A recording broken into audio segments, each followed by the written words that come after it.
ఆరాధన చేరువచ్చినటువంటి సహోదరి సహోదరులకు పిల్లలకు ప్రవేశనాలను నేను తెలియజేస్తున్నాను. హెబ్రీ పత్రిక 5వ అధ్యాయము 12వ వచనం చదువుతున్నాను. హెబ్రీ పత్రిక 5వ అధ్యాయము 12 నుండి 14 వరకు చదువుతున్నాను. కాలమును బట్టి చూచితే మీరు బోధకులుగా ఉండవలసిన వారై ఉండగా దేవోక్తులలో మొదటి మూలపాఠములను ఒకడు మీకు మరల బోధింపవలసి వచ్చును. మీరు పాలు త్రాగవలసిన వారే గాని బలమైన ఆహారము తినగలవారు కారు. మరియు పాలు త్రాగు ప్రతివాడును శిశువే గనుక నీతి వాక్య విషయములలో అనుభవం లేనివాడై ఉన్నాడు. వయసు వచ్చిన వారు అభ్యాసం చేత మేలు కీడులను వివేచించుటకు సాధకము చేయబడిన జ్ఞానేంద్రము కలిగి ఉన్నారు గనుక బలమైన ఆహారం వారికే తగును. వయసు వచ్చిన వారు అని 14వ వచనంలో చెప్పబడి, వయసు వచ్చిన వారంటే పరిపూర్ణులు అని ఫుట్ నోట్లో తెలవబడింది. వయసు వచ్చిన వారంటే పరిపూర్ణులు. అభ్యాసం చేత మేలు కీడులను వివేచించుటకు సాధకం చేయబడిన జ్ఞానేంద్రియములు కలిగి ఉన్నారు. సాధకం చేయబడినటువంటి జ్ఞానేంద్రియములు, మనకు తెలిసినటువంటి జ్ఞానేంద్రియాలు ఉన్నాయి. జ్ఞానేంద్రియాలని సాధకం చేయడం అనేది క్రైస్తవుడిగా, విశ్వాసిగా మనము అభ్యాసం చేయాల్సిన అవసరం ఉంది. కారణం ఏంటంటే, మన జ్ఞానేంద్రియాలు సాధకం చేయబడకపోతే దేవుడి రాజ్యంలో పరిపూర్ణము కాలేము. అంటే వయసు వచ్చిన వారికి తగిన విధంగా మనము నడుచుకోలేమనేది దేవుని యొక్క ఉద్దేశమైంది. వయసు వచ్చిన వారు అంటే పరిపూర్ణులు అభ్యాసము చేత మేలు కీడులను వివేచించుటకు. ఎందుకు జ్ఞానేంద్రియాలను సాధకం చేయాలంటే, ఏది మేలో ఏది కీడో వివేచించడానికి అభ్యాసం చేయాల్సిన అవసరం ఉంది. ఈ జ్ఞానేంద్రియాలు మనకు తెలిసినట్టుగా చెవి, ముక్కు, కన్ను, ఈ విధంగా చర్మము, మనకు తెలిసినటువంటి జ్ఞానేంద్రియాలు మనకున్నాయి. ఆత్మ సంబంధమైనటువంటి జ్ఞానేంద్రియాల గురించి ఆలోచన చేస్తే, దేవుడు మనం ఆత్మ సంబంధమైనటువంటి విశ్వాస జీవితాన్ని జీవించడానికి దేవుడు ఇచ్చినటువంటి జ్ఞానేంద్రియాలను సాధకం చేసుకోవాలి. ఈరోజు జ్ఞానేంద్రియాల్లో ఒకటైనటువంటి చెవిని గురించి మనము గ్రంథంలోంచి పరిశీలన చేస్తాం. ఈ చెవి ఏ విధంగా పనిచేస్తూ ఉంది, ఈ చెవిని ఆత్మ సంబంధంగా నీ యొక్క ఆత్మ సంబంధమైన అభివృద్ధి కోసము, స్పిరిచువల్ గ్రోత్ కోసము ఏ విధంగా దీన్ని సాధకం చేయాలో, ఏ విధంగా దీన్ని ట్రైన్ చేయాలో. సాధకం అంటే ట్రైనింగ్ ఇవ్వడం. అంటే ఈ చెవి ఏ విధంగా పని చేయాలో దాన్ని మనము ట్రైన్ చేయాల్సిన అవసరం ఉంది. దాన్ని మనము సాధకం చేసుకోవాల్సిన అవసరం ఉంది. గ్రంథం అయితే చెప్తున్నమాట, ఈ జ్ఞానేంద్రియాల గురించి చెప్తూ 11వ వచనంలో, ఈ హెబ్రీ పత్రిక 5వ అధ్యాయం 11వ వచనంలో, ఇందును గురించి మేము చెప్పవలసిన అనేక సంగతులు ఉన్నవి కానీ మీరు వినుటకు మందులైనందున వాటిని విశదపరచుట కష్టము. వినుటకు మందులంట. అంటే వినే ఆసక్తి లేనివారు, లేకపోతే వినడానికి ముందుకు రానివారు, ఇంట్రెస్ట్ లేనివారు వినుటకు మందులయ్యారంట. వినుటకు మందులైనందున వాటిని విశదపరచుట కష్టము. కాలమును బట్టి చూచితే మీరు బోధకులుగా ఉండవలసిన వారు ఉండగా దేవోక్తులలో మొదటి పాఠంలో ఒకడు మరలా మీకు మరలా బోధింపవలసి వచ్చును. ఎప్పుడైతే దేవుని యొక్క వాక్యాన్ని వినడానికి ఆసక్తి చూపరో చెవులు మందగించిపోతాయి, చెవుల్లోకి ఏమీ పోకుండా ఉంటుంది. ఈ జ్ఞానేంద్రియాన్ని సాధకం చేయకపోతే ఏం జరుగుతూ ఉంటుందంటే, దేవుని వాక్యం ఇందులోంచి వెళ్లకుండా ఉంటుంది. దీన్ని బట్టి మందులైపోతూ ఉంటారు. దాన్ని బట్టి ఏం జరుగుతుందంటే, కాలమును బట్టి చూస్తే మీరు బోధకులుగా ఉండవలసిన వారై ఉండగా, అంటే దేవుని రాజ్యంలోనికి ప్రవేశించి దేవుని యొక్క వాక్యాన్ని అంగీకరించి క్రీస్తు ప్రభువు వారి యొక్క రక్తంతో కడుగుబడిన మీరు ఈ సమయానికైతే మీరు ఏ విధంగా ఉండాలి? బోధకులుగా ఉండాలి. బోధకులంటే ఉద్దేశము దేవుని యొక్క వాక్యము సంపూర్ణంగా ఎరిగిన వారై, ముఖ్యంగా జ్ఞానేంద్రియాల సాధకం విషయంలో పరిపూర్ణులుగా వయసు వచ్చిన వారుగా ఉండాల్సిన అవసరం ఉంది కాలమును బట్టి చూస్తే. అంటే మన చెవి ఏం చేస్తుంది, మన కన్ను ఏం చేస్తుంది, మన నాలుక ఏం మాట్లాడుతుంది, మన నోరు ఏం మాట్లాడుతుంది, మన చర్మం దేన్ని తాకుతుంది, ఇటువంటి జ్ఞానేంద్రియాలకు సంబంధించినటువంటి సాధకం చేయబడినటువంటి పరిపూర్ణులుగా వయసు వచ్చిన వారుగా ఉండాల్సిన అవసరం ఉంది. కానీ ఇంకా బేసిక్స్లోనే ఉన్నారు అని తెలియజేస్తూ ఏం చెప్తా ఉన్నాడంటే, దేవోక్తుల్లో మొదటి పాఠంలో ఒకడు మీకు మరల బోధింపవలసి వచ్చును అంటే ఇంకా పాలు తాగే స్థితిలోనే ఉన్నారని అర్థం. ఈ జ్ఞానేంద్రియాలను సాధకం చేసుకోకపోతే ఏం జరుగుతూ ఉంటుందంటే మరుగుజ్జు స్థితి ఏర్పడుతూ ఉంటుంది, ఇంకా పాలు తాగే స్థితిలోనే. వాస్తవంగా మన ఒక చిన్న బిడ్డను మనం పరిశీలన చేస్తే పుట్టిన బిడ్డ ఎదుగుతూ ఉంటాడు, మొదట పాలతో పెంచబడతాడు, దాని తర్వాత తేలికపాటి ఆహారం ఇస్తారు, దాని తర్వాత వయసు పెరిగే కొద్దీ బలమైన ఆహారం ఇస్తూ ఉంటారు. అది ఎదుగుదలలో మనకు కనబడే మార్పు. ఆత్మ సంబంధమైన ఎదుగుదలలో కూడా ఎటువంటి మార్పు కావాలంటే మొదటి రోజుల్లో అంటే క్రీస్తు యేసులోకి నీవు వచ్చిన రోజుల్లో పాలతో పెంచబడతా ఉంటావు. నిర్మలమైనటువంటి పాల వంటి వాక్యంతో పెంచబడతా ఉంటావు. ఈ పాలు ఎంతకాలం తాగుతాము?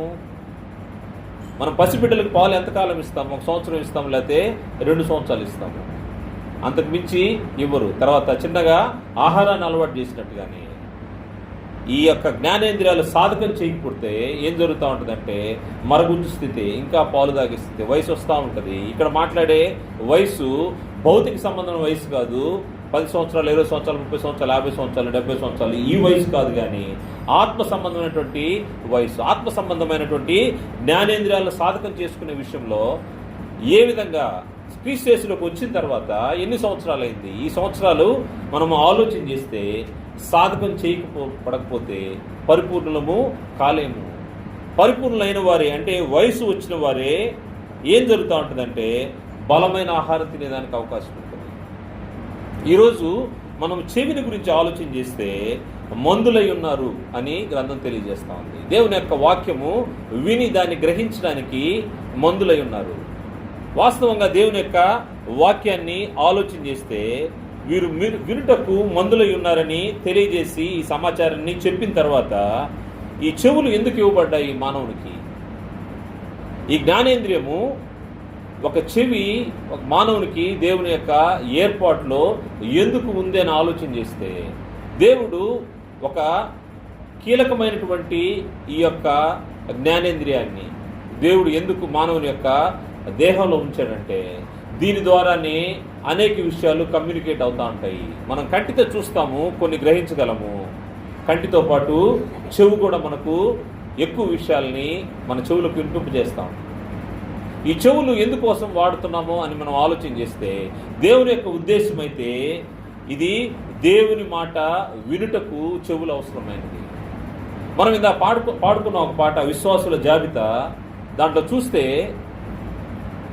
హనోకు, నోవాహు, అబ్రహాము, మోషే, యోసేపు, యాకోబు, ఈ విధంగా ఎంతోమంది విశ్వాసుల జాబితా కనబడింది. ఆ జాబితాలో ఉన్న ప్రతి ఒక్కరు కూడా దేవుని మాటకు విధేయులైన వారే. అంటే వాళ్ళలో ఉండే కామన్ ఫ్యాక్టర్ మనం ఆలోచన చేస్తే దేవుని మాటను చాలా జాగ్రత్తగా విన్నారు, వినినది విన్నట్టుగా వారు ఆచరించారు. ఒక వ్యక్తి చేసిన చిన్న పొరపాటు వల్ల తను వాగ్దాన దేశంలో ప్రవేశించలేకపోయాడు, మోషే గారు. మనం చూసుకున్న ఈ జాబితాలో ప్రతి ఒక్కరూ వినే విషయంలో చాలా జాగ్రత్తగా ఉన్నారు. తమ యొక్క జ్ఞానేంద్రియాన్ని సాధకం చేసుకున్న వారుగా మనకు కనబడతా ఉన్నారు. ఈ జ్ఞానేంద్రియం సాధకం చేసుకోకపోతే వారు దేవుని పక్షంగా బ్రతికేవారు కాదు. వారి గురించి మనం ఈరోజు ఆలోచన చేసేవాళ్ళం కాదు. వారు పరిపూర్ణులుగా దేవుని పక్షంగా నీతిమంతులుగా విశ్వాసుల జాబితాలో చేర్చబడ్డారంటే దానికి కారణము వారి చెవిని దేవుని మాటలకు వారు ఉంచినట్టుగా మనకు కనబడతా ఉంది. దేవుని మాట వినుటకు వారు తమ యొక్క జ్ఞానేంద్రియాన్ని సాధకం చేశారు, వాడినట్టుగా మన గ్రంథంలో కనబడతా ఉంది. ద్వితీయోపదేశకాండంలో దేవుని మాట వినే విషయాన్ని గురించి మాట్లాడుతూ ద్వితీయోపదేశకాండము 28వ అధ్యాయము మొదటి 2 వచనాలు చూస్తే, నీవు నీ దేవుడైన యెహోవా మాట శ్రద్ధగా విని నేడు నేను నీకు ఆజ్ఞాపించుచున్న ఆయన ఆజ్ఞలన్నింటినీ అనుసరించి నడుచుకునే యెడల నీ దేవుడైన యెహోవా భూమి మీద ఉన్న సమస్త జనముల కంటే నిన్ను హెచ్చించును. నీవు నీ దేవుడైన యెహోవా మాట వినిన ఎడల ఈ దీవెనలన్నీ నీ మీదకి వచ్చి నీకు ప్రాప్తించును. దేవుని మాట వినుట కొరకు ఈ యొక్క చెవిని దేవుడు మన యొక్క దేహంలో భాగంగా ఉంచాడు. ముఖ్యంగా ఒక సెన్సింగ్ ఆర్గాన్గా, జ్ఞానేంద్రియంగా దీన్ని మనకు ఉంచినట్టుగా మన గ్రంథంలో కనబడతా ఉంది. ఏ విధంగా వినాలి అంటే యెహోవా మాట శ్రద్ధగా వినాలి. దేవుని మాట వినడానికంటే ఇది శ్రద్ధగా వినడం అనేది ఇంపార్టెంట్గా మనకు కనబడతా ఉంది. మనం అనేక విషయాలు మన చెవులతో వింటూ ఉంటాము, అనేక శబ్దాలు వింటూ ఉంటాము. కానీ శబ్దాలు వినేదానికి, దేవుని మాట వినేదానికి, లేకపోతే రోడ్లో ఎవరో కాన్వర్జేషన్ చేసుకుంటూ నడుచుకుంటూ మాట్లాడుకుంటూ వెళ్ళిపోయేదాన్ని చూచాయిగా వినేదానికి చాలా తేడా ఉంది. మనకు బయట రోడ్డు మీద చాలా శబ్దాలు వినపడతాయి. వాటిని మనం ఏది కూడా మన బ్రెయిన్ రికార్డ్ చేసుకోదు. లేదా మనం నడుచుకుంటూ పోతా ఉన్నాము, ఒక ఇద్దరు మనుషులు మాట్లాడుకుంటూ ఉంటారు, ఏదో ఒక్క మాట అయినా మనం వింటాము, కానీ దాన్ని పట్టించుకోకుండా వెళ్ళిపోతూ ఉంటాం. వాళ్ళు ఏదో వాళ్ళ పాటికి వాళ్ళు మాట్లాడుకుంటూ వెళ్తున్నారు, మన పాటికి మనము వెళ్తాం. దీన్ని వినడము అనరు. చెవులతో వినే కార్యక్రమం ఇది కాదు. వినడం అంటే శ్రద్ధగా వినడము. దేవుని మాట శ్రద్ధగా వినడానికి చెవులు ఇవ్వబడ్డాయి. అనేక విషయాలు చెవులకు వినబడతా ఉంటాయి, కానీ వీటిలో ముఖ్యమైనది నీవు నేను చేయాల్సింది, మరి ముఖ్యంగా విశ్వాసిగా చేయాల్సిన అవసరం ఏంటంటే యెహోవా మాట శ్రద్ధగా విని నేడు నేను నీకు ఆజ్ఞాపించిన ఆయన ఆజ్ఞలన్నింటినీ నడుచుకునేలా నీ దేవుడైన యెహోవా ఏం చేస్తూ ఉంటాడంటే, ఇది ఇశ్రాయేలుకు ఇవ్వబడినటువంటి వాగ్దానము, భూమి మీద ఉన్న సమస్త జనముల కంటే నిన్ను హెచ్చించుదును. దేవుని యొక్క మాట వింటే ఈ భూమి పైన సమస్త జనముల కంటే హెచ్చిస్తాడంట. దేవుని యొక్క వాగ్దానం అది. దేవుని యొక్క మాట వింటే ఈ రోజున్న క్రైస్తవులుగా, క్రీస్తు యేసునందు రక్షించబడిన వారుగా మనకు ఇంతకంటే శ్రేష్టమైంది భూమి మీద ఉండేవి నశించిపోతాయేమో, భూమి మీద దీవెనలు మనకు కొంత మేరకే ఉపయోగపడతాయి, ఈ జీవిత కాలం మట్టుకే మనకు ఉపయోగపడతాయి. అదే దేవుని యొక్క మాట వింటే ఈ మాట మనల్ని నిత్య రాజ్యానికి, నిత్య స్వాస్థ్యానికి వారసులుగా చేస్తుందనే విషయాన్ని మర్చిపోకూడదు. కారణం ఏంటంటే ఈ చెవులని దేవుని మాట వినడానికి ఉపయోగించాల్సిన అవసరం ఉందని గ్రంథం తెలియజేస్తా ఉంది. దేవుని మాట వినడానికి, దేవుని మాట అంటే ఏంటంటే దేవుడిచ్చే ఉపదేశాన్ని వినేదానికి మనం ఈ చెవిని తెరవాలని యోబు గ్రంథకర్త తెలియజేస్తాడు. యోబు గ్రంథము 36వ అధ్యాయము, యోబు గ్రంథము 36వ అధ్యాయము 10-12 వచనాలు చూస్తే, ఉపదేశం వినుటకై వారి చెవిని తెరువజేయును, పాపము విడిచి రండని ఆజ్ఞ ఇచ్చును, వారు ఆలకించి ఆయనను సేవించిన ఎడల తమ దినములను క్షేమముగాను తమ సంవత్సరములను సుఖముగాను వెళ్ళబుచ్చుదురను.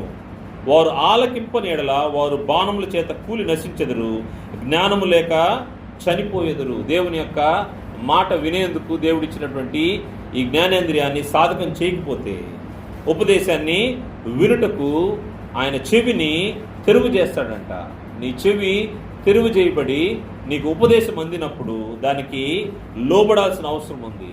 దాన్ని బట్టి నువ్వు ఏ స్థితిలో ఉన్నావో ఆ స్థితిని మార్చుకొని దేవుని వైపుకు తిరగాల్సిన అవసరం ఉంది. నీ చెవికి ఉపదేశము వినిపిస్తాడు దేవుడు. వినిపించిన తర్వాత దాని ప్రకారంగా నువ్వు మార్చుకోవాల్సిన అవసరం ఉంది. అలా మార్చుకోకపోతే, ఆయన మాట ఆలకింపకపోతే ఆయన ఏం చేస్తాడంటే వారు బాణముల చేత కూలి నశించెదరు, జ్ఞానము లేక చనిపోయేదురు. ఈ ఉపదేశం ద్వారా ఏం జరుగుతూ ఉంటుందంటే దేవుని యొక్క జ్ఞానము నీ చెవులకు వినబడుతూ ఉంటుంది. దేవుని యొక్క జ్ఞానము నీ చెవులకు వినబడేటప్పుడు దేవుని జ్ఞానాన్ని జాగ్రత్తగా శ్రద్ధగా ఆలకించాల్సిన అవసరం ఉంది, శ్రద్ధగా వినాల్సిన అవసరం ఉంది. దానికోసమే చెవుల్ని దేవుడు ఇచ్చినట్టుగా మనకు కనబడతా ఉంది. దాని తర్వాత ఏం చేయాలంటే ఈ చెవులకు వినబడిన దాన్ని బట్టి నువ్వు మార్చుకోవాల్సిన అవసరం ఉంది. నువ్వు ఏ స్థితిలో ఉన్నావో దాన్ని గ్రహించి నీ ఉపదేశానికి సంబంధించినటువంటి విషయాలను ఆలకించి దాని తర్వాత దాని ప్రకారంగా మార్చుకొని జీవితాన్ని కొనసాగించాల్సిన అవసరం ఉంది. అలా కాకపోతే పాపాన్ని విడిచి రండని ఆజ్ఞయిస్తా ఉన్నాడు. ఈ పాపాన్ని విడిచి రాకపోతే దాని తర్వాత కూలి నశించే పరిస్థితి ఏర్పడతా ఉంటుంది. అందువల్ల ఈ చెవి ఎందుకు ఇవ్వబడిందంటే, ఈ చెవి దేవుని మాటలు వినుటకు ఇవ్వబడిందని గ్రంథం తెలియజేస్తుంది. యోబు గ్రంథంలోనే 11వ అధ్యాయము 13-15 వచనాలు చూస్తే, 13 నుండి యోబు గ్రంథం 11వ అధ్యాయము 13వ వచనం నుండి చూస్తే, నీవు నీ మనస్సును తిన్నగా నిలిపిన ఎడల, నీ చేతులు ఆయన వైపు చాచిన ఎడల, పాపము నీ చేతిలో ఉండి చూచి నీవు దాన్ని విడిచిన ఎడల, నీ గుడారంలో నుండి దుర్మార్గతను నీవు కొట్టివేసిన ఎడల, నిశ్చయముగా నిర్దోషివై నీవు సంతోషించదువు, నిర్భయుడివై నీవు స్థిరపడి ఉందువు. ఎప్పుడైతే దేవుని యొక్క ఉపదేశము వింటావో, వినిన తర్వాత మార్చుకోవాల్సిన అవసరం ఉంది. పాపం నీ చేతిలో ఉంది, దాన్ని విడిచిపెట్టాలి. ఎప్పుడైతే దేవుని యొక్క ఉపదేశం నీ చెవులు కనబడుతుందో, నీ స్థితి కనబడతా ఉంటుంది. నువ్వు ఎప్పుడైతే దాన్ని గ్రహిస్తావో, దేవుని మాట శ్రద్ధగా వింటావో, విని గ్రహిస్తావో, అప్పుడు నీ పరిస్థితి ఏదో నీ కళ్ళ ముందు నీకు కనబడతా ఉంటుంది. కనబడిన తర్వాత దాన్ని విడిచిపెట్టాల్సిన అవసరం ఉంది. ఎవరైతే విడిచిపెడతారో వారు నిర్దోషులుగా ఉంటారు. అదేవిధంగా వారు నిశ్చయముగా నిర్భయుడివై నీవు స్థిరపడి ఉందువు. ఈ యొక్క చెవిని ఏ ఉద్దేశం కోసం దేవుడు ఇచ్చాడో దాన్ని జాగ్రత్తగా పరిశీలన చేస్తే, దేవుని యొక్క మాట వినడానికి ఈ చెవులు ఇవ్వబడ్డాయి, దాన్ని జాగ్రత్తగా పరిశీలన చేస్తే ఏం జరుగుతూ ఉంటుందంటే, నీవు పాపము నుండి విడిపించబడేదానికి అవకాశం ఉంది. మరణం నుండి జీవంలోనికి తీసుకొని రాబడే పరిస్థితి ఏర్పడుతూ ఉంది. అందువల్ల జాగ్రత్తగా దేవుని యొక్క మాటలు వినడానికే ఈ యొక్క చెవి దేవుడు నీకు ఇచ్చాడనే విషయాన్ని మర్చిపోకూడదు.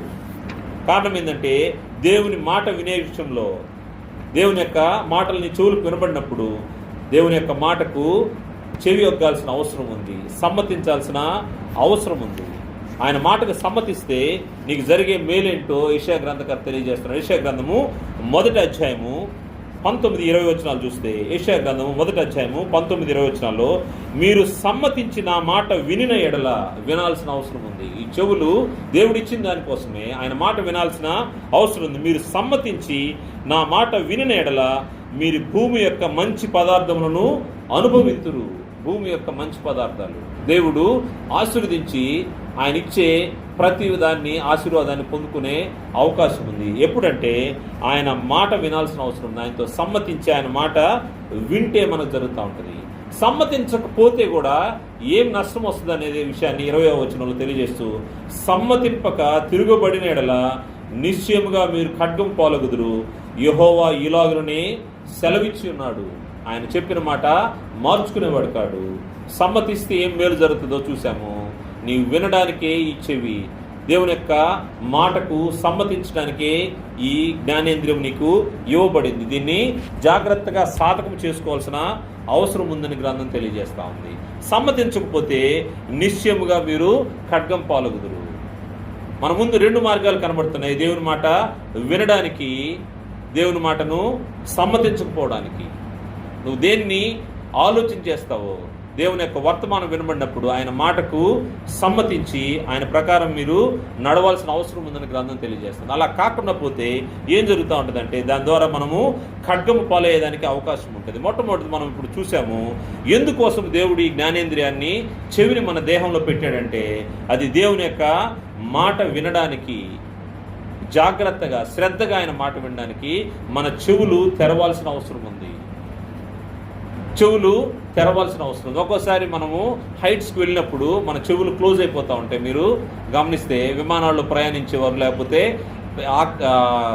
పర్వతారోహణ చేసే వాళ్ళకి కాస్త హైట్స్కి వెళ్ళారంటే చెవులు క్లోజ్ అయిపోతూ ఉంటాయి. ఎందుకంటే అక్కడ డెన్సిటీ, సాంద్రత తగ్గిపోతూ ఉంటుంది కాబట్టి అక్కడ చెవులు క్లోజ్ అయిపోతాయి. మళ్ళా భూమి మీదకి వచ్చినప్పుడు చెవులు ఓపెన్ అవుతూ ఉంటాయి. ఇక్కడ దేవుని యొక్క మాట వినలేకుండా చెవులు మందమైపోతే ఆ పరిస్థితి భూమి మీద నీకు ఏర్పడిందంటే నీవు ఖడ్గం పాలవుతావని గ్రంథం హెచ్చరిక చేస్తాం. అందువల్ల దేవుడు చెవులను తెరువు చేసినప్పుడు నీ చెవులు ఓపెన్ అయినాయి, దేవుని యొక్క ఉపదేశం నీ చెవులు కనబడింది, దాని ప్రకారంగా జీవించాల్సిన అవసరం ఉంది. ఈ వినుటకు చెవులు ఇవ్వబడ్డాయనే విషయాన్ని మనము ఆలోచన చేశాము. రెండో విషయాన్ని చూస్తే, ఏమి వినాలి అని ఆలోచన చేస్తే దేవుని యొక్క వర్తమానం వినాలి. క్రీస్తు ప్రభువారు ఈ భూమి మీదకి వచ్చిన తర్వాత ఆయన అనేక సందర్భాల్లో ఆయన ఉపమాన రీతిగా అనేక ఉపమానాలు తెలియజేస్తూ పామరులకు కూడా అర్థమయ్యే స్థాయిలో ఆయన ఉపమానాలని తెలియజేస్తూ వచ్చాడు. ఒక్కోసారి ఆయన శిష్యులు కూడా ఆ ఉపమానం యొక్క అర్థం తెలియనప్పుడు ఆయన ఒంటరిగా ఉండేటప్పుడు లేకపోతే ఆ యొక్క ప్రదేశం నుంచి తిరిగి వాళ్ళు వెనక్కి చేరుకున్న తర్వాత ఆయన ఏకాంతంగా ఉండేటప్పుడు అడిగేవారు, ఈ యొక్క ఉపమానం యొక్క అర్థం ఏంటని అడిగేవారు. కారణం ఏంటంటే వారికి ఆ ఉపమానాల్లో ఒక్కొక్కసారి అర్థం కాని విషయాలు కనబడతా ఉంటాయి. ఆయన దాన్ని ఎక్స్ప్లెయిన్ చేసిన తర్వాత ఆయన చెప్పే మాట ఏంటంటే, వినుటకు చెవులు ఉండిన ఎడల వాడు వినుగాక. ఏంటి అక్కడ అంత పెద్ద జనసమూహంలో చెప్పినప్పుడు చెవులు లేవా వాళ్ళకి? లేకపోతే ఎక్స్ప్లెయిన్ చేసిన తర్వాత కూడా ఈ శిష్యులకు చెవులు లేవా అంటే కారణము ఇవి అర్థం చేసుకునే చెవులా కాదా? అవి లోపల దాకా హృదయం దాకా ఆ యొక్క సందేశం వెళ్తుందా లేదా అనే దాన్ని ప్రభు వారు పరిశీలన చేస్తూ అంటున్న మాటలు, చెవి గలవాడు వినుగాక. వినుటకు చెవులేనికైనను ఉండిన ఎడల వాడు వినుగాక అని ప్రభు వారు అనేక సందర్భాల్లో మనకు చెప్పిన విషయాలు మనకు కనబడతాయి. ఒక సందర్భాన్ని చూద్దాం. మార్క్స్ వార్త 4వ అధ్యాయము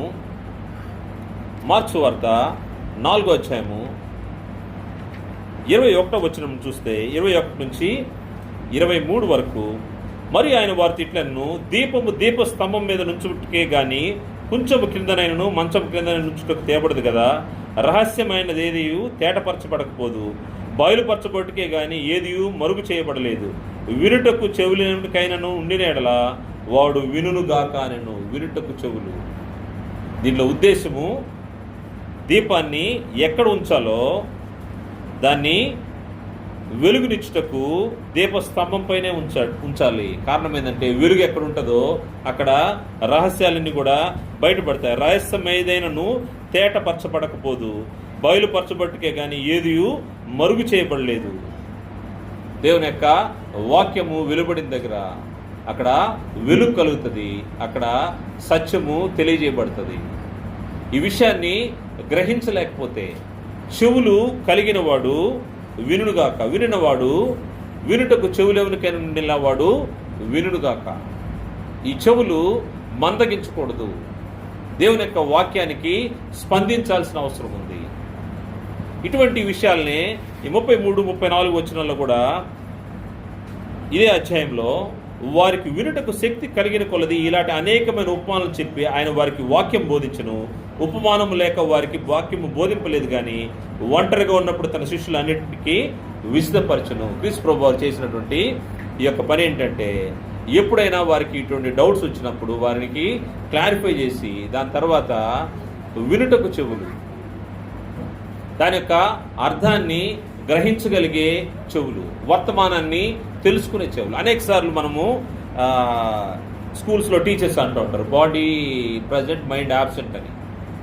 ఎందుకు అటువంటి పరిస్థితి జరుగుతూ ఉంటుంది? బాడీ ప్రజెంట్ మైండ్ ఆబ్సెంట్ అంటే ఎందుకంటే మనం ఇక్కడే ఉంటాము, కాకపోతే మన ఆలోచనలు ఎక్కడో తిరుగుతూ ఉంటాయి.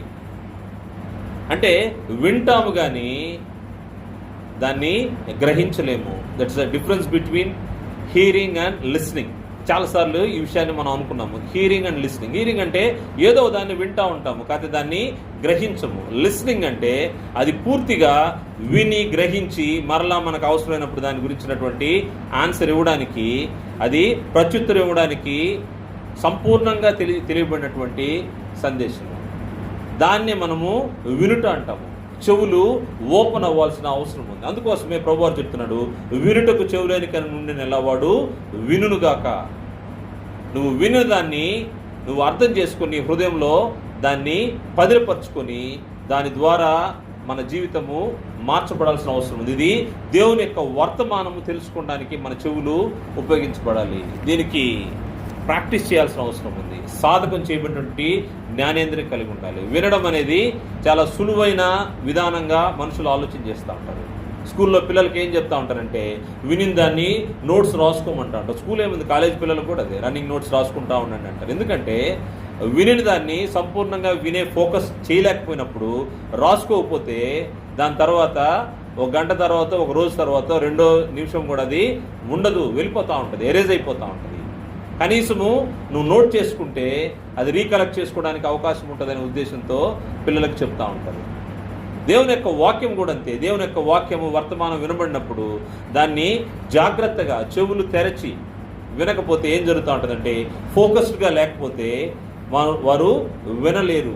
అనేక పర్యాయాలు ప్రభువారు ఈ మాట చెప్పారు. మత్తయి సువార్తలో కూడా, మత్తయి సువార్త 13:43 కూడా ప్రభువారు చెప్పినట్టు మాట మనం చూస్తే, ఆయన ఒక ఉపమానాన్ని చెప్పి, గురుగులు గురించినటువంటి ఉపమానం చెప్పి 43 అప్పుడు నీతిమంతులు తమ తండ్రి రాజ్యంలో సూర్యుని వలె తేజరిల్లుదురు, చెవులు గలవాడు వినుగాక.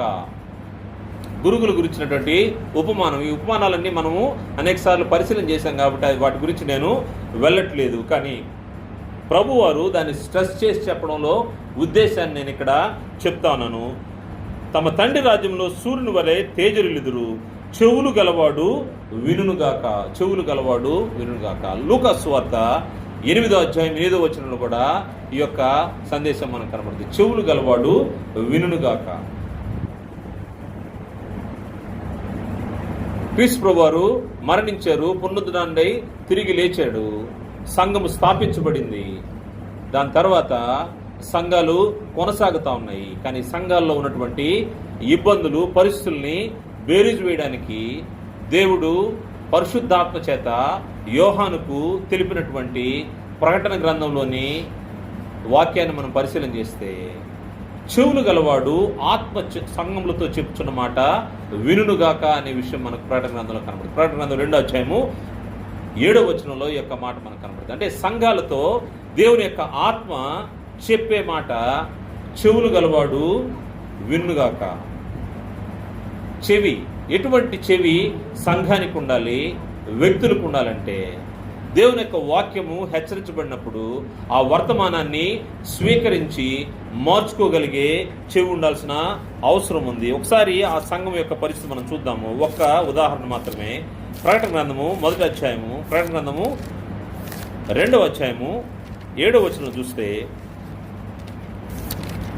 అక్కడ తెలుపబడినటువంటి సంఘము, ఎఫెసు సంఘం గురించి తెలుపబడినటువంటి మాట 1వ వచనం చూస్తాము. ఎఫెసులో ఉన్న సంఘపు దూతకి ఇలాగు రాయము, 7 నక్షత్రములు తన కుడి చేత పట్టుకుని 7 దీపస్తంభముల మధ్య సంచరించువాడు చెప్పు సంగతులేమనగా, నీ క్రియలను, నీ కష్టమును, నీ సహనమును ఎరుగుదును. నీవు దుష్టులను సహింపలేవనియు, అపోస్తులు కాకయ్య తాము అపోస్తులమని చెప్పుకొని వారిని పరీక్షించి వారు అబద్ధికులను నీవు కనుగొట్టువనియు, నీవు సహనము కలిగి నా నామము నిమిత్తము భారం భరించి అలయలేదనియు నేను ఎరుగుదును. ఆయనను మొదట నీకుండిన ప్రేమ నీవు వదిలితివని నేను నీ మీద తప్పు ఒకటి మోపవలసి వచ్చును. చెవులుంటే ఈ తప్పు విషయంలో ఆ సంఘము ఆలోచించి కలిగి ఉండాల్సిన అవసరం ఉంది. ఆత్మ హెచ్చరిక చేసినప్పుడు చెవులు కలవాడు వినుగాక అంటే, ఈ సంఘానికి దేవుని యొక్క వర్తమానం వచ్చింది. ఈ వర్తమానాన్ని ఆ స్థానిక సంఘము చెవి తెరచి వినాల్సిన అవసరం ఉంది. ఏముందంటే, మొదటి ప్రేమ నీవు వదిలితివి, నీవు ఏ స్థితిలోని పడితేవో అది జ్ఞాపకం చేసుకుని మారు మనస్సు నుండి ఆ మొదటి క్రియలను చేయము. ఈ సంఘానికి హెచ్చరిక ఏంటంటే, మారు మనసు పొంది మొదటి క్రియలను చేయాలని ఎఫెసు సంఘానికి సూచిస్తున్నాడు. అట్లు చేసి నీవు మారు మనసు పొందితేనే సరి, లేని ఎడల నేను నీ యొద్దకు వచ్చి నీ దీపస్తంభం దాని చోట నుండి తీసివేతును. ఇటువంటి హెచ్చరికలు దేవుని వర్తమానంలో వినబడినప్పుడు, అది సంఘానికి అవ్వచ్చు, లేకపోతే వ్యక్తులుగా మనందరికి అవ్వచ్చు, వినబడినప్పుడు ఆ వర్తమానానికి మనము చెవి ఇవ్వాల్సిన అవసరం ఉంది. చెవి గలవాడు వినుగాక అంటే దాని యొక్క ఉద్దేశము మన జ్ఞానేంద్రియాలని, చెవిని వినే విధంగా సాధకం చేయాల్సిన అవసరం ఉంది. అనేకసార్లు మనం పిల్లల్ని కసురుకుంటూ ఉంటాము. ఎలా అంటే, ఎన్నిసార్లు చెప్పాలి నీకు, ఎన్నిసార్లు చెప్పాలి అంటూ ఉంటాం. ఎందుకంటే ఒకసారి కాదు 10 సార్లు పిలిచినా పలకనప్పుడు మన దగ్గర నుంచి వచ్చే ఆ కోపంతో వచ్చే మాటలు అవి. దేవుడు కూడా అనేక సార్లు మనల్ని హెచ్చరిస్తూ ఉంటాడు. హెచ్చరించిన ప్రతిసారి వీడికి చెవులు లేదా అన్నంతగా ఆయన ఆలోచన చేస్తూ ఉంటాడు. అందుకోసమే హెచ్చరిక జరిగిన తర్వాత ఆత్మ సంఘములతో చెప్పుచున్న మాట, చెవి గలవాడు వినుగాక అంటే, ఈ చెవులు మందం కాకుండా చూసుకోవాల్సిన అవసరం ఉంది. విశ్వాసిగా దేవుని మాటలు ఎక్కడ వినబడినా, దేవుని గ్రంథాన్ని మనం చదివేటప్పుడు, మన హృదయానికి తాకినప్పుడు మనం మార్చుకోవాల్సిన పరిస్థితిని తప్పకుండా ఆగి ఆలోచన చేసి అటువంటి వినగలిగిన చెవిని మనము ఆత్మ ఏం చెప్తున్నారో దాన్ని గ్రహించగలిగే స్థితిలోకి మనం రావాల్సిన అవసరం ఉంది. అది పరిపూర్ణులు అంటే వయసు వచ్చిన వారు, జ్ఞానేంద్రియాలను సాధకం చేసిన వారు ఈ విధంగా తయారైన దానికి అవకాశం ఉంది. అందువల్ల ఈ యొక్క చెవులు ఎందుకోసం అంటే ఇవి వినుటకు, దేవుని యొక్క వర్తమానం వినుటకు, దేవుని యొక్క హెచ్చరికలు మనము జాగ్రత్తగా విని దాన్ని మనము హృదయంలో పదిలిపరచుకోవడానికి. ఈ చెవులు ఇంకొక రీతిగా కూడా మనల్ని ఇబ్బంది పెట్టే పరిస్థితి ఉంది. ఈ చెవు ఎటువంటి జ్ఞానేంద్రియం అంటే రెండిటికి స్పందించగలిగే జ్ఞానేంద్రియం. అంటే మంచికి స్పందిస్తుంది, చెడుకు కూడా స్పందించే అవకాశం ఉంది. కాకపోతే జ్ఞానేంద్రియాన్ని సాధకం చేసినప్పుడు ఏం జరుగుతూ ఉంటుందంటే వివేచించుటకు, మేలు కీడులను వివేచించుటకు సాధకం చేయబడిన జ్ఞానేంద్రియాలని గ్రంథం చెప్పింది. సాధకం చేయబడిన జ్ఞానేంద్రియం అంటే మేలు కీడులను వివేచించే సాధకం చేయబడిన జ్ఞానేంద్రియం. ఈ చెవికి మంచితో పాటు చెడు కూడా వినబడుతుంది. ఈ చెడునే గ్రంథం ఏం చెప్పిందంటే అబద్ధ బోధ అని చెప్పింది. అబద్ధ బోధ లేదా అబద్ధ బోధకులు నీ చెవులకి దేవుని యొక్క వాక్యాన్ని వంకరగా చెప్పేటప్పుడు ఏం చేయాలంటే ఆ చెవులను తిప్పేసుకోవాలి. ఎందుకంటే లోకంలో ఇదే గ్రంథాన్ని పట్టుకొని అనేక మంది అనేక రకాలుగా మాట్లాడుతూ ఉన్నారు. వారి సొంత భాషలు చెప్పుకుంటూ వెళ్తున్న పరిస్థితి. వారిని గ్రంథం ఏం చెప్పిందంటే అబద్ధ బోధకులు అన్నది. ఈ అబద్ధ బోధకుల విషయంలో జాగ్రత్తగా ఉండాల్సిన అవసరం ఉంది. కారణం ఏంటంటే వారు ప్రకటించే వాక్యము సరైనది కాదు అనేది, భిన్నమైన బోధ అనేది, కల్పనా కథలు అనేది గ్రంథం తెలియజేస్తూ ఉంది. తిమోతికి రాసినటువంటి మొదటి పత్రిక, అపోస్తలుడైన పౌలు గారు తిమోతికి రాసిన మొదటి పత్రిక 1వ అధ్యాయము 3-4 వచనాలు కలిసి ఉన్నాయి, చదువుతాను. నేను మాసిదోనియకు వెలుచుండగా సత్యమునకు భిన్నమైన బోధ చేయవద్దని. సత్యానికి భిన్నమైన బోధ అంటే సత్యము కాని బోధ కూడా వినబడుతుంది. ఎక్కడ వినబడుతుంది? క్రైస్తవులని పేరు చెప్పుకునే ప్రాంతాల్లో ఈ యొక్క సత్యానికి భిన్నమైన బోధ వినబడుతుంది. ఒక్కోసారి క్రీస్తు సంఘాల్లో కూడా వినబడే అవకాశం ఉంది. ఎందుకంటే ఇది తిమోతికి హెచ్చరికగా పౌలు గారు రాసినట్టు మాట. సత్యమునకు భిన్నమైన బోధ చేయవద్దని కల్పనా కథలను, మితము లేని వంశావళులను, విశ్వాస సంబంధమైన దేవుని ఏర్పాటుతో కాక వివాదములతోనే సంబంధం కలిగినవు గనక వాటిని లక్ష్య పెట్టవద్దనియు కొందరికి ఆజ్ఞాపించుటకు నీవు ఎఫెసులో నిలిచిండు వల్ల నిన్ను హెచ్చరించిన ప్రకారం ఇప్పుడును హెచ్చరించుచున్నాను. అంటే ఆ ఎఫెసు సంఘంలో ఎటువంటి మనుషులు ఉన్నారంటే కల్పనా కథలు, మితం లేని వంశావళులు, లేకపోతే భిన్నమైన బోధ, విశ్వాస సంబంధం కానీ వివాదాలు మాట్లాడే మనుషులు ఉన్నారని అర్థము. అటువంటి వారిని లక్ష్య పెట్టద్దని వారిని ఆజ్ఞాపించుటకు అక్కడ నువ్వు నిలిచి ఉండాలి అని తిమోతిని ఆ ప్రాంతంలో ఉంచినట్టుగా పౌలు గారు తెలియజేస్తా ఉన్నారు. అంటే సంఘాల్లో ఇటువంటి పరిస్థితి ఏర్పడుతూ ఉంటుంది. భిన్నమైన బోధ, కల్పనా కథలు చెప్పే పరిస్థితులు ఏర్పడుతూ ఉంటాయి. దేవుని వాక్యం కాకుండా రకరకాల మాటలు, సొంత భాషలు చెప్పే పరిస్థితి ఏర్పడుతూ ఉంటుంది. వాటిని మన చెవులకు వినబడినప్పుడు దాన్ని ఏది మంచో ఏది కీడో, ఎవరు ఏ విధంగా మాట్లాడుతున్నారో దాన్ని పరిశీలన చేయాల్సిన అవసరం ఉంది. ఈ చెవు ఎప్పుడైతే సాధకం చేయబడి ఉంటుందో ఈ జ్ఞానేంద్రియము, ఇది అపోస్తుల బోధైనా లేకపోతే అపోస్తుల బోధకు భిన్నమైనదా, డాక్టరీన్లోదైనా లేకపోతే డాక్టరీన్కి భిన్నమైనదా, వ్యతిరేకమైనదా అనే విషయము గ్రహించగలిగే చెవులు సాధకం చేయబడినటువంటి చెవులుగా ఉండాల్సిన అవసరం ఉంది. దానికోసమే మనము ఈ అబద్ధ బోధ విన్నప్పుడు లేకపోతే భిన్నమైన బోధ విన్నప్పుడు దాని విషయంలో జాగ్రత్తగా ఉండాల్సిన అవసరం ఉంది. అనేక చోట్ల ఏం జరుగుతూ ఉంటుందంటే ఇటువంటి వాటిని, కథలను వినడానికి మనుషులు ఇష్టపడుతూ ఉంటారు. అక్కడే గ్యాదరింగ్స్ ఎక్కువ కనబడుతూ ఉంటాయి. అక్కడే మనుషులు ఆసక్తి చూపిస్తూ ఉంటారు. ఒకరు పిట్టకథ చెప్తూ ఉంటే దానికోసము ఆనందంగా వినడానికి ఎంత సమయమైనా వెచ్చిస్తూ ఉంటారు. అటువంటి కల్పనా కథల వైపు పోవద్దని పౌలు గారు తిమోతిని హెచ్చరిక చేస్తూ 2వ తిమోతికి రాసినటువంటి 2వ పత్రిక 4వ అధ్యాయము 3-4 వచనాల్లో వారి గురించి చెప్తూ అటువంటి వాటి యందు ఆసక్తి ఉన్నవాళ్ళు, అంటే జ్ఞానేంద్రియాలని సాధకం చేయకుండా ఏదైతే చెవులకు వారికి ఇంపుగా ఉంటుందో వారిని ఏమన్నారంటే దురద చెవులు కలిగిన వారు అని అక్కడ గ్రంథము తెలియజేస్తూ ఉంది.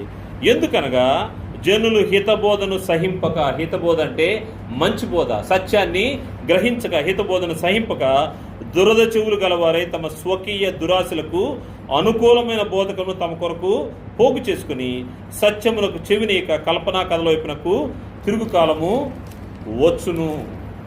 కల్పనా కథల వైపుకు తిరుగుకాలం వచ్చు. అనేకసార్లు క్రీస్తు సంఘాల్లో సత్యం ప్రకటించబడినప్పుడు ఆ సత్యాన్ని వినడానికి చాలామందికి కష్టంగా ఉంటుంది. ఎందుకంటే వారికి సంబంధించినటువంటి ఈ కల్పనా కథలు దీంట్లో ఏమీ కనబడవు. దేవుని వాక్యము సత్యం మాత్రం ఉంటుంది. అందువల్ల ఏం చేస్తూ ఉంటారంటే వాళ్ళు ఎక్కువ ఈ సత్యాన్ని వినడానికి ఇష్టపడక రిజెక్ట్ చేస్తూ ఉంటారు. వీరిని మనం ఏమైనా ఆలోచన చేయొచ్చంటే దురద చెవులు కలిగిన వారు. ఇది లోకంలోనే ఉంటారంటే కాదు, క్రీస్తు సంఘాల్లో కూడా ఉండే అవకాశం ఉంది. అందువల్ల జాగ్రత్తగా ఉండాలి. ఎవరు ఎటువంటి దానికి చెవిని అప్పచెప్తున్నారో జాగ్రత్తగా పరిశీలించుకోవాల్సిన అవసరం ఉంది. ఆయన భలే చెప్తాడు బ్రదర్, ఈయన భలే చెప్తాడు బ్రదర్ అంటే ఆ భలే అనే విషయంలో సత్యం ఉందా లేకపోతే అనవసరమైన ఉన్నాయా? సొంత మాటలుంటే అవి ఆయన చెప్పే ఆయన అబద్ధికుడు, అబద్ధ బోధకుడు, వినే నీవు దురద చెవులు కలిగిన వాడు. అందువల్ల జాగ్రత్తగా పరిశీలన చేయాల్సిన అవసరం ఉంది. ఎందుకంటే తమ స్వకీయ దురాశలకు అనుకూలమైన బోధకులు తమ కొరకు పోగు చేసుకుని సత్యమునకు చెవినియక, సత్యాన్ని చెవినిస్తే వారు ఇటువంటి అబద్ధ బోధ వైపుకి తిరగకుండా ఉంటారు. ఈ అబద్ధ బోధకులు ఏం చేస్తూ ఉంటారంటే వారు చెవులు గుసగుసలాడినట్టుగా, రహస్యాలు చెప్పినట్టుగా, రహస్యంగా ఇటువంటి అసత్యాన్ని ప్రకటిస్తూ ఉంటారు. వీరు భిన్నాభిప్రాయాలను కలుగు చేస్తూ ఉంటారు. అనేకసార్లు సంఘాల్లో విచ్ఛిన్నాలు జరగడానికి లేకపోతే భిన్నాభిప్రాయాలు కలగడానికి గల కారణం ఏంటంటే అనేక విషయాలు రహస్యంగా బోధించబడమే. ఈ రహస్యమైనటువంటి మాటలు, రహస్యమైనటువంటి బోధల వల్ల వచ్చే నష్టం గురించి మాట్లాడుతూ పేతురు రాసినటువంటి రెండవ పత్రిక 2వ అధ్యాయము 1వ వచనంలో వీటి గురించి చెప్తూ, మరియు అబద్ధ ప్రవక్తలు ప్రజల్లో ఉండిరి, అటువలనే మీలోనూ అబద్ధ బోధకులుందురు. అబద్ధ బోధకులు అంటే సత్యాన్ని కాకుండా అబద్ధాన్ని ఎక్కువగా ప్రమోట్ చేసేవాళ్ళు. అబద్ధ బోధకులుందురు. ఎక్కడ ఇది? మీలోనే అంటే ఇది సంఘములోనే. ఎవరి కొరకు ఈ యొక్క పత్రిక రాయబడింది? పేతురు గారు రాసిన పత్రిక. ఇది సంఘములోనే వారికి అసమే. మీలోను అబద్ధ బోధకులు వీరు తమ్మును కొనిన ప్రభువును కూడా విసర్జించి, క్రీస్తు రక్తం ఇచ్చి వీరిని కొనుక్కొని దేవుని పక్షంగా దేవుని సత్యమైన బోధన చెప్పమన్నప్పుడు వారు దాన్ని కాకుండా ఏం చేస్తారంటే వారు ప్రభువును కూడా విసర్జించు తమకు తామే శీఘ్రముగా నాశనం కలుగు చేసుకొంచు నాశనకరముగు భిన్నాభిప్రాయమును రహస్యముగా బోధించుదురు. నాశనకరముగు భిన్నాభిప్రాయాలు. ఈ భిన్నాభిప్రాయాలు వినే మనము జాగ్రత్తగా ఉండాల్సిన అవసరం ఉంది. ఇటువంటి అబద్ధ బోధ మన చెవులకు వినబడినప్పుడు మనం ఏం చేయాలంటే వారికి దూరంగా మన చెవులు తిప్పుకోవాల్సిన అవసరం ఉంది. అది over a period of practice మనకు అర్థమవుతూ ఉంటుంది. సహోదరులతో మనం మాట్లాడేటప్పుడు చెప్తా ఉంటారు, వింటూ ఉంటాము. వినేటప్పుడు నీ ప్రాక్టీస్ ఎలా ఉండాలంటే ఇది గ్రంథానుసారమేనా కాదా? ఆయనతో ఒకసారి మాట్లాడతావు అంటే కొత్తగా పరిచయం అయింది, ఒకసారి మాట్లాడతావు, ఆయన ఏదో చెప్పాడు. రెండోసారి మాట్లాడతావు, చెప్పాడు. మూడోసారి మాట్లాడతావు, చెప్పినప్పుడు నీకు తెలుస్తూ ఉంటుంది. పరిశీలన చేసుకుంటా ఉంటే ఇది అబద్ధమైన బోధ. మనం ఏం చేయాలంటే చిన్నగా వారి నుంచి మనము తొలగిపోవాల్సిన అవసరం ఉంది. వారిని కట్ చేసుకోవాలి. నాకు అనేక మంది సహోదరులు అటువంటి వాళ్ళు తగులుతూ ఉంటారు. వాళ్ళ భిన్నాభిప్రాయాలు బోధిస్తూ ఉంటారు. అటువంటి వాళ్ళకి చూసిన తర్వాత వందనాలు చెప్పి దూరంగా వచ్చేయడమే.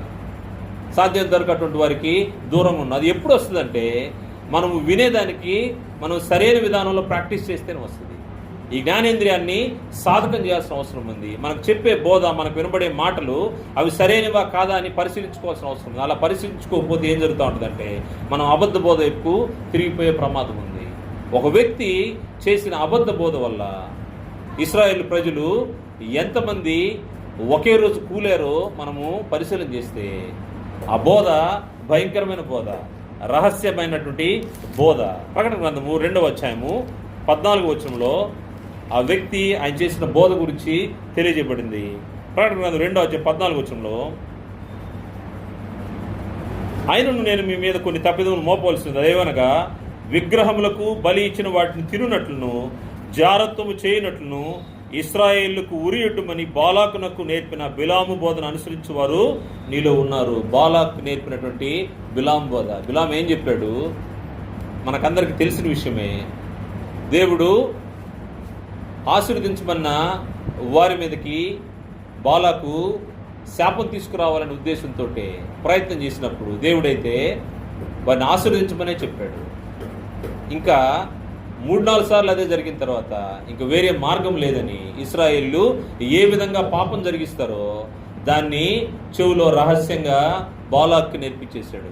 ఏమి నేర్పించాడంటే విగ్రహాలకి అర్పించమన్నాడు. వారి మధ్యలోకి మోయాబు స్త్రీలను పంపించమన్నాడు. దాని తర్వాత వారు వ్యభిచరించి వారి దేవతలకు నమస్కారం చేసి వారు ఆ యొక్క విగ్రహార్పితాలను తింటారు. దాని ద్వారా పాపం జరిగిస్తారు. ఆ పాపం జరిగిన దాన్ని బట్టి వారికి తెగులు వచ్చి ఒక్క దినానే 23,000 మంది చనిపోయినట్టుగా మనకు కనబడుతుంది. అంటే ఈ రహస్య బోధ, ఈ అబద్ధ బోధ ఏం చేసిందంటే మనుషుల్ని దేవుడి నుంచి బయటికి తీసుకెళ్ళిపోయింది. క్రీస్తు సంఘంలో కూడా మనం జాగ్రత్తగా ఉండాల్సిన పరిస్థితి ఏంటంటే ఇటువంటి భిన్నాభిప్రాయాలు, రహస్య బోధలు వినబడినప్పుడు వారికి మనము వీరు డాక్టర్కి వ్యతిరేకమైన వారని గ్రహించి వారికి మనం దూరంగా ఉండడమే మనం చేయాల్సిన పని. అది ఎలా జరుగుతుందంటే మనకు వారు చెప్పే విషయాలు చాలా ఇంపుగా ఉంటాయి. గంటల తరబడి వాళ్ళతో కూర్చునే దానికి అవకాశం ఏర్పడుతూ ఉంటుంది. కానీ నువ్వేం చేయాలంటే గ్రహించాలి, ఈ జ్ఞానేంద్రియాన్ని సాధకం చేయాలి, వారి నుంచి దూరంగా రావాల్సిన అవసరం ఉంది. దాన్ని బట్టి ఏం జరిగినా నష్టము సంఖ్యాకాండం 25వ అధ్యాయంలో మొదటి 2 వచనాలు మరియు 9వ వచనంలో ఈ తెగులు వల్ల వారు చేసినటువంటి విగ్రహాలకు అర్పించిన దాన్ని తిని విగ్రహాలకు మొక్కి వారు ఆ స్త్రీలతో వ్యభిచారం చేసిన దాన్ని బట్టి వారు నశించిన సంగతి అక్కడ మనకు కనబడతా ఉంది. నేను ఇప్పుడు చదవట్లేదు, సమయం లేదు కాబట్టి. బిలాము బోధ అటువంటిది, భిన్నమైనటువంటి బోధ, అబద్ధ బోధ. ఇటువంటి దాన్ని ఈ చెవి జాగ్రత్తగా పరిశీలించాల్సిన అవసరం ఉంది. నీ చెవులకు వినబడే బోధ బిలాము లాంటి బోధ, అబద్ధ బోధ, లేకపోతే సత్యమైనటువంటి బోధ. ఇది సత్యానికి విరుద్ధమైనది. ఈ సత్యానికి విరుద్ధమైన బోధ. కొరింథీయులకు రాసినటువంటి మొదటి పత్రిక 10వ అధ్యాయంలో జరిగిన సంఘటన మరలా గుర్తు చేస్తూ చెప్తున్న మాట. మొదటి కొరింథీ 10వ అధ్యాయము 6వ వచనం చూస్తే, వారు ఆశించిన ప్రకారం మనము చెడ్డవాటిని ఆశించుకున్నట్లు ఈ సంగతులు మనకు దృష్టాంతములుగా ఉన్నాయి. ఎందుకు బిలాము బోధ మనకు గుర్తు చేయబడిందంటే మన చెవులు దాన్ని జాగ్రత్తగా ప్రాక్టీస్ చేయాలనే విషయాన్ని గుర్తు చేసుకుంటూ ఈ దృష్టాంతాలు ఉన్నాయి. జనులు తినుటకును తాగుటకును కూర్చుండి ఆవుటకు లేచినని వ్రాయబడినట్లు వారిలో కొందరు వలె మీరు విగ్రహారాధకులై ఉండకుడి. ఏం కాదులే బ్రదర్, అక్కడ ఏమి పెద్దగా ఆ లడ్డు పెద్దగా అక్కడేమి పూజ చేసిన లడ్డు కాదు, అది బయట మామూలుగా షాప్లో అమ్ముతారు. మీకు తెలుసా? చాలామంది నాకు చెప్పిన మాట అది. నేను తిన్నాండి అంటే వాళ్ళు చెప్పిన మాట, సార్ ఇది గుళ్ళో పెట్టరు సార్, ఇది గుళ్ళో పెట్టిన లడ్డు కాదు, ఇది కావాలంటే ఇది బయట తయారు చేస్తారు, కాకపోతే ప్రసాదం లాగా కొనేవాళ్ళు కొనుక్కోపోతుంది, ఇది మామూలు లడ్డే అంటారు. టేస్ట్ కూడా చాలా బాగుంటుంది, తెలియనప్పుడు తిన్నాం కాబట్టి. తెలిసిన తర్వాత తినడానికి వీలు లేదు. దాని నష్టం ఏదో నష్టపోయిన మనుషులు మన ముందు కనబడతా ఉన్నారు. దాన్ని బట్టి మనము వాటికి అటువంటి బోధకు దూరంగా ఉండాల్సిన అవసరం ఉంది. మరియు వారి వలె మనం వ్యభిచరింపకేందుము. వారిలో కొందరు వ్యభిచరించి ఒక్క దినమందే 23,000 మంది కూలిరి. ఇటువంటి ఎగ్జాంపుల్స్, ఇటువంటి దృష్టాంతాలు మన ముందున్నప్పుడు అబద్ధ బోధకు నీ చెవులు ఇవ్వకుండా ఉండాల్సిన అవసరం ఉంది. ఈ చెవులకు అటువంటి వినబడినప్పుడు మేలు కీడులను వివేచించే జ్ఞానేంద్రియమైనటువంటి ఈ చెవిని సాధకం చేసుకోవాల్సిన అవసరం ఉంది. అలా సాధకం చేసుకోకపోతే మనము నష్టపోతామని గ్రంథము తెలియజేయబడింది. ఇటువంటి అబద్ధ బోధ చేసే వారికి కోసము ఏమి ఏర్పరచబడిందంటే గ్రంథం తెలియజేస్తున్నమాట. పేతురు రాసినటువంటి 2వ పత్రిక 2వ అధ్యాయము 17వ వచనంలో వీరి కొరకు గాఢాంధకారము భద్రం చేయబడిందంట. ఎవరైతే ఇటువంటి అబద్ధ బోధలో మునిగి తేలుతా ఉంటారో 17వ వచనం 2వ అధ్యాయం 17వ వచనంలో చివరి భాగంలో వీరి కొరకు గాఢాంధకారము భద్రము చేయబడి ఉన్నది. పైన 15వ వచనంలో బిలాము మార్గము. ఈ బిలాము లాంటి వ్యక్తుల కొరకు గాఢాంధకారము భద్రం చేయబడిందంట. మన చెవుల్ని జాగ్రత్తగా మనము సాధకం చేసుకోవాల్సిన అవసరం ఉంది. ఇంకొక విషయాన్ని చూస్తే ఈ మందమైన చెవులు దేవుని యొక్క మాటలు మన చెవులకు వినిపించకుండా సత్యాన్ని నమ్మలేని పరిస్థితిలో ఈ చెవులు మందగించిపోతూ ఉంటాయి. అందువల్ల ఈ చెవులను ఓపెన్ చేసి దేవుని యొక్క వర్తమానం కోసము ఎదురు చూస్తూ ఉండాల్సిన అవసరం ఉంది. సత్యము నమ్మలేని చెవులు, ఒక్కొక్కసారి నువ్వు దేవుని యొక్క మాటకు లోబడకపోతే ఈ సత్యానికి నమ్మలేని చెవులు దేవుడే ఇచ్చి నిన్ను ఇక్కడి నుంచి నెట్టేస్తాడు. ఎందుకంటే నువ్వు ఉంటే ఇక్కడుండు, లేకపోతే నువ్వు నా పక్షంగా బ్రతకపోతే నువ్వు ఆటోమేటిక్గా అవతల వాడివి. తెస్సలోనికీయులకు రాసినటువంటి 2వ పత్రిక 2వ అధ్యాయము 10వ వచనం చూస్తే, తెస్సలోనికీయులకు రాసినటువంటి 2వ పత్రిక 2వ అధ్యాయము 10వ వచనంలో, దుర్నీతిని పుట్టించు సమస్త మోసముతోనూ నశించుచున్న వారిలో సాతాను కనపరచు బలమును అనుసరించి యుండును. ఇందుచేత సత్యమును నమ్మక దుర్నీతి యందు అభిలాష గల వారందరూ శిక్షావిధి పొందుటకై. దుర్నీతి యందు అభిలాష అంటే నువ్వు ఏది వినడానికి నువ్వు ఇష్టపడతావు, దుర్నీతిని వినేదానికి దురద చెవులు కలిగి నువ్వు విన్నావంటే, అటువంటి అభిలాష కలిగి ఉన్నావంటే, ఇటువంటి వారందరినీ ఏం చేస్తారంటే అబద్ధము నమ్మునట్లు మోసము చేసే శక్తి దేవుడు వారికి పంపుచున్నాడు. వారు అబద్ధాన్ని నమ్మే శక్తిని వారికి ఇస్తూ ఉంటాడు. నువ్వు సత్యాన్ని నమ్మలేదంటే నువ్వు ఆటోమేటిక్గా అబద్ధాన్ని నమ్మడానికి దేవుడే నిన్నట్టు నెట్టివేస్తాడు. అందువల్ల ఈ చెవులు జాగ్రత్తగా ప్రాక్టీస్ చేసుకోవాల్సిన అవసరం. ఈ మందగించే చెవులు, ఈ చెవుల గురించి గ్రంథంలో ఇంకొక మాట, రోమపత్రిక 8వ అధ్యాయం 11వ అధ్యాయం 8వ వచనంలో వినలేని చెవులని గ్రంథం తెలియజేస్తూ ఉంది. చెవులు వినలేని చెవులు, సత్యాన్ని గ్రహించడానికి వినలేని చెవులు ఇవి. అదేవిధంగా ఇంకొక చోట మూసివేయబడినటువంటి చెవులు, సత్యాన్ని తిరస్కరించే చెవులు. అపోస్తలుల గ్రంథము 7వ అధ్యాయం 57వ వచనంలో వీరు సత్యాన్ని వినలేకున్నారు.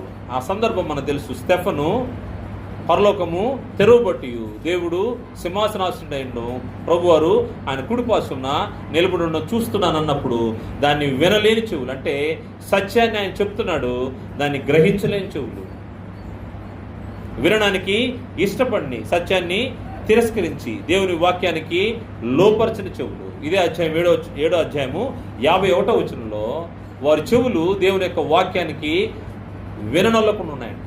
కారణం ఏంటంటే మందగించిన చెవులు. అందువల్ల ఈ జ్ఞానేంద్రియాన్ని జాగ్రత్తగా సాధకం చేసుకోవాల్సిన అవసరం. దేవుడు మన దేహంలో ఈ చెవినిచ్చాడు, జ్ఞానేంద్రియాన్ని ఇచ్చాడు. దీన్ని బట్టి మేలు కీడులను వివేచించడానికి ఈ సాధకం చేయబడినటువంటి ఈ జ్ఞానేంద్రియాన్ని మనము జాగ్రత్తగా సాధకం చేయాల్సిన అవసరం ఉంది. ఈ జ్ఞానేంద్రియాన్ని సాధకం చేయకపోతే మనం అబద్ధ బోధలోకి వెళ్ళిపోయి దాని తర్వాత దేవుడి నుంచి దూరం అయిపోయే అవకాశం ఉంది. కానీ దేవుడైతే మనల్ని ప్రతినిత్యము అపోస్తలుల బోధలో దేవుని యొక్క క్రమంలో ఉండడానికి దేవుని మాటలు హెచ్చరికలుగా ఉన్నాయి.